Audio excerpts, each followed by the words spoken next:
हे guys, welcome to my new blog. आणि आज आपण म्हणतोय मिनी ब्लॉग.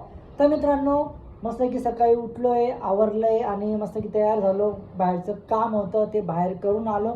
त्यानंतर मला खूप भूक लागली होती, त्यामुळं घरी स्वयंपाक कमी होता, त्यामुळे मला पण काहीतरी नवीन खायची इच्छा होती मित्रांनो. तर म्हटलं चला काहीतरी नवीन खाऊ. तर म्हटलं काय बनवता येईल झटपटमध्ये, काय बनवता येईल. तर मित्रांनो, मी असा विचार केला की इडली खावा. पण मित्रांनो, तुम्हाला सगळ्यांना माहिती आहे की इडलीसाठी काय काय लागतं.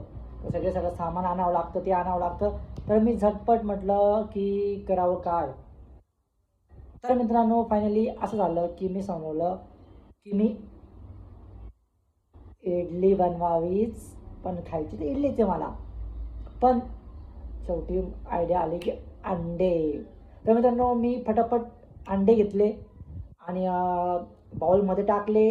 मस्त की त्यात कांदे मिरच्या मस्त की टाकले, मस्त गाळ गाळ गाळ गाळ आपण जसं करतो तसं केलं. आणि त्यानंतर मी टाकलं मित्रांनो,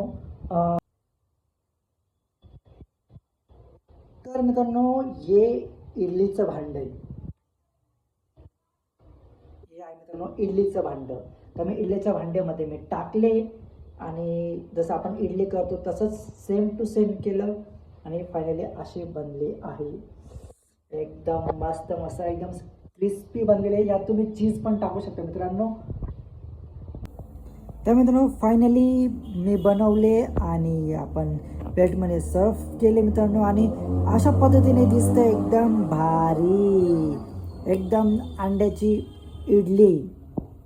तर फायनली इडली झालेली. आपण खाऊन बघू मित्रांनो कशी लागते, काय लागते. तर टेस्ट घ्यावा तर लागणारच ना मित्रांनो आपल्याला.